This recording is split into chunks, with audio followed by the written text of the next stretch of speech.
오늘 말씀은 갈라디아서 3장 1절부터 14절, 제목은 성령으로 시작하였으니입니다. 학교에 가면 교칙이 있고 군대에 가면 군법이 있습니다. 나라엔 헌법이라는 것도 있죠.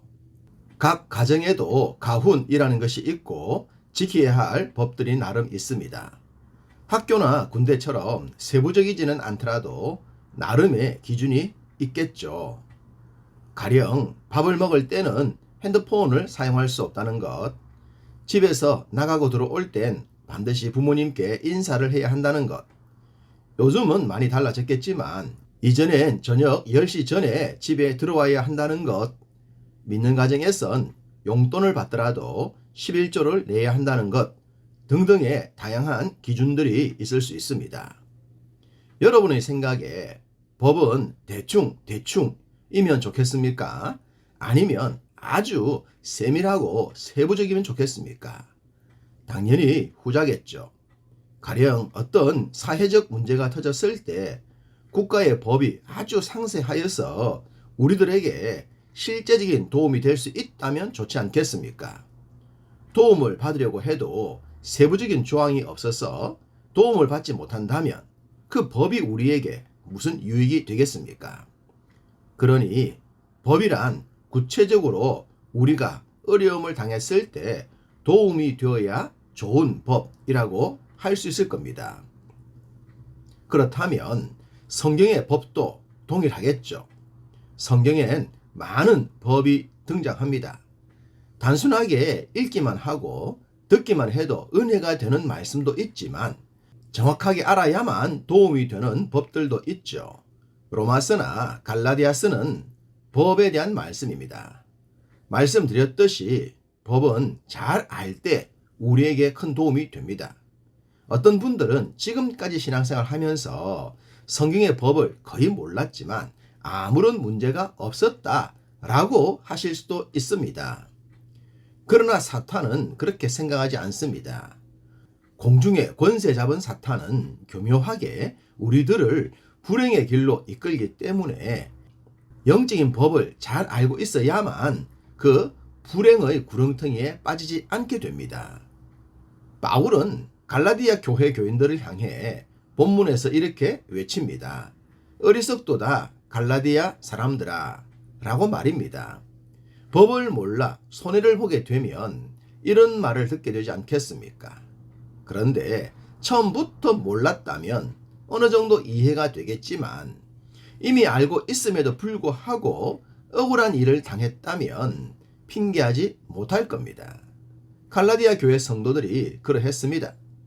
예수 그리스도께서 십자가에 못 박히신 것이 너희 눈앞에 밝히 보이거늘 밝히 봄에도 불구하고 어리석게 되었다는 것입니다. 또한 3절에 너희가 이같이 어리석으냐 성령으로 시작하였다가 이제는 육체로 마치겠느냐. 성령으로 시작했는데도 불구하고 어리석게 되었습니다. 성령으로 시작하였다는 말씀에 초점을 두고 살펴보겠습니다. 이전에도 말씀을 드렸듯이 유대인들에게는 뼛속까지 심겨진 것이 있었습니다. 자신들에게만 율법이 주어졌고 자신들만 아브라함의 자손이라는 것 말입니다. 이러한 율법주의에 의해 그들은 복음을 받아들이기가 쉽지 않았습니다. 물론 지금까지도 그런 자들이 많죠. 그에 반해 비유대인들, 즉 이방인들이라 불리는 자들은 어떻습니까? 그런 고정관념이 없습니다. 처음부터 복음의 은혜를 받았습니다. 그렇다면 당연히 그 복음의 은혜를 끝까지 사수해야 하지 않겠습니까? 만약 복음의 은혜를 외면하고 율법으로 가겠다고 하면 율법의 요구사항을 다 지켜야만 합니다. 10절은 말씀하죠. 누구든지 율법책에 기록된 대로 모든 일을 항상 행하지 아니하는 자는 저주 아래에 있는 자라 하였습니다. 그렇습니다. 율법은 100% 지켜야만 의롭게 될 수 있습니다. 그런데 사람에게 그것이 가능하겠습니까? 서두에 법에 대해 말씀을 드렸죠. 학교의 법이든 군대의 법이든 나라의 법이든 가장 작은 단체인 가정의 법이라도 완벽하게 지키기란 불가능합니다. 당연히 성경에 기록된 율법의 모든 내용도 절대로 항상 모든 것을 다 지킬 수가 없는 것입니다. 그렇다면 지킬 수 없는 율법을 지키며 사는 것이 좋겠습니까? 은혜로 의롭게 될 수 있는 복음의 법을 따르는 것이 좋겠습니까? 이것은 질문 자체가 유치하다고 하겠습니다. 그런데 갈라디아 교회 성도들은 어떻게 되었다는 겁니까? 은혜로 복음으로 시작하였다가 육체 곧 율법으로 마치겠다는 것이지 않겠습니까? 그러니 바울이 어리석도다 라고 한 것입니다. 그런데요, 이런 어리석은 행동이 갈라디아 교회 성도들에게만 국한된 것이 아니라는 겁니다. 지금 이 시대를 살아가는 우리들도 예외가 아니라는 사실이죠. 뭐 그럴까요? 할 수 있겠지만 냉정하게 고찰해 봅시다. 교회에 박힌 돌 행사하는 성도들 있습니까? 없습니까? 기득권 누리는 사람은 있습니까? 없습니까? 교회가 마치 자기 것인 양 행세하는 사람은요. 이 모든 것들이 율법이요 육체를 추종하는 결과물들입니다.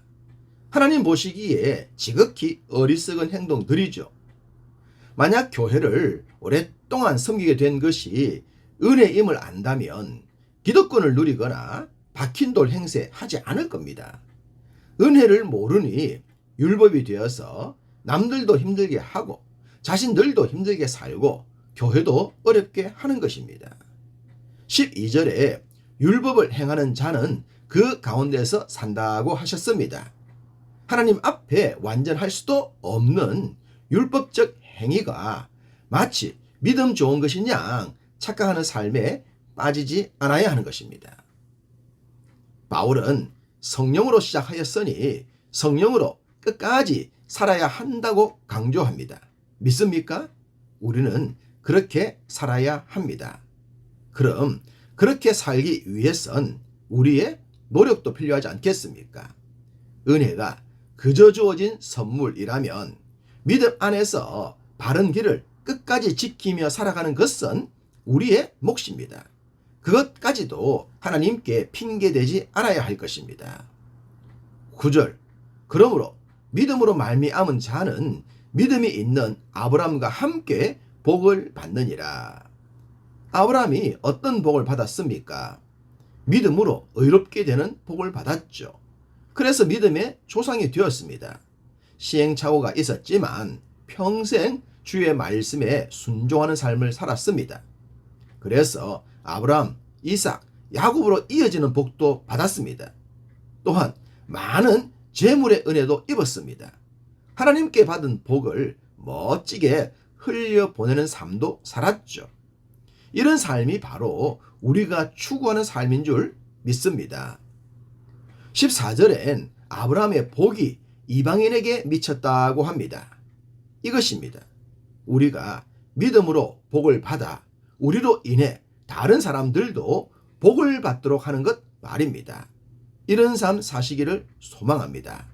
받아도 또 받고 흘려보내도 또 흘려보낼 수 있는 삶, 영적인 복이든 물질의 복이든 그런 삶 살기를 소망합니다. 오늘도 주 안에서 우리 모두 그러한 삶 살아가시기를 간절히 소망합니다.